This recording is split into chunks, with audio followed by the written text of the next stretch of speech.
मुंबईमध्ये bit stacking crypto स्कॅमचा भांडाफोड झाल्याची बातमी समोर येते। बिट स्टॅकिंग नावाच्या क्रिप्टो गुंतवणूक योजनेच्या माध्यमातून झालेल्या मोठ्या फसवणुकीचा भांडाफोड झाला। दहिसर पोलिसांनी हा भांडाफोड उघड केलेला आहे। या प्रकरणात 6,50,00,000 रुपयांची फसवणूक झाल्याचं समोर येतोय। दरम्यान माहितीनुसार सुजित शंकरराव जाधव असं 48 वर्षीय आरोपीला अटक करण्यात आली आहे। 27 फेब्रुवारीला तो अहमदाबाद विमानतळावरून त्याला अटक करण्यात आली होती। थायलंडला पळून जाण्याच्या तयारीमध्ये तो असताना पोलिसांनी ही मोठी कारवाई केली आहे। सध्या हा आरोपी न्यायालयीन कोठडीमध्ये असून या प्रकरणात इतर 8 फरार आरोपींचा शोध सुरू आहे।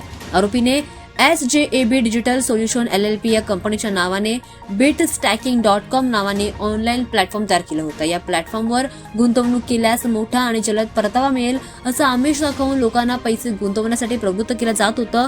गुंतवणूकदारांकडून पैसे ICICI बँक आणि येस बँकेतील खात्यांमध्ये जमा करून घेतले जात होते आणि सुरुवातीला काही गुंतवणूकदारांना नफा देऊन त्यांचा विश्वास देखील जिंकण्यात आला होता आणि त्यानंतर मोठ्या प्रमाणावर पैसे उकळले जात होते। बऱ्याच वेळा अशा प्रकारच्या गोष्टी समोर येत असतात जेव्हा काही व्यक्ती हे सामान्य नागरिकांना किंवा कोणत्याही प्रकारच्या दर्जातील नागरिकांना अशा प्रकारे पैसे गुंतवणुकीसाठी भाग पडत असतात। तुम्हाला इतके पैसे मिळतील, तेवढे पैसे मिळतील, यामध्ये एवढा नफा आहे, इतक्या टक्क्यांनी नफा आहे असं बोलून त्यांना ते पैसे गुंतवण्यासाठी भाग पाडतात आणि त्यानंतर अशा प्रकारे हा फ्रॉड केला जातो, अशा प्रकारे फसवणूक केली जाते। तर बऱ्याच वेळेला लोकांना त्यांचा विश्वास जिंकून त्यांच्याकडनं अजून पैसे उकळले जातात। जशा प्रकारे ही बातमी आता समोर येते तसाच काहीसा प्रकार आता हा घडलेला आहे। दरम्यान तपासानुसार 2021 आणि 2022च्या दरम्यान किमान 18 गुंतवणूकदारांकडून 1.16 कोटी रुपये उकळण्यात आले।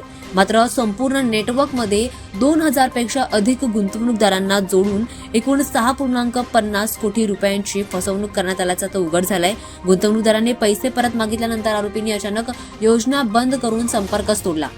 विशेष म्हणजे आरोपी फक्त 10वी पर्यंत शिक्षित असून मोबाईल आणि युट्यूबच्या मदतीने त्याने सॉफ्टवेअर तयार केल्याची माहिती आता तपासातून समोर येते। त्यामुळे इथे गुंतवणूक करणाऱ्या त्या नागरिकांना देखील, गुंतवणूकदारांना देखील आता मोठा फटका बसलेला आहे, मोठा धक्का बसलेला आहे। या फसवणुकीतून मिळालेल्या पैशातून आरोपीने अहमदाबादमध्ये मालमत्ता खरेदी केल्याचं आता समोर येत आहे।